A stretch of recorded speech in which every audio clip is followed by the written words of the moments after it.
Backing up / restoring multiple file databases.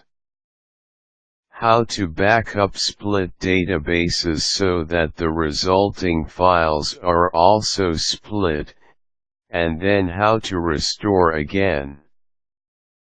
To back up a multi-file database example.gdb and example.gd2 plus example.gd3 to the backup files example.gbk and example.gb2 plus example.gb3 use to following: gbak bt password masterkey user sysdba example.gdb example.gbk 1g example.gb2 1g example.gb3 1g etc.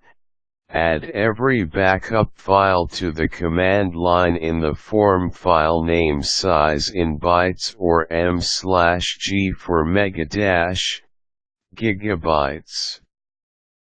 To restore a multi-file backup use the following: gbak rop 8192 password masterkey user sysdba example.gbk example.gb2 example.gb3. Continue. Example.gdb 250,000 example.gd2 250,000 example.gd3. You have to include every backup file in the command line. This works in the original open source release of Interbase.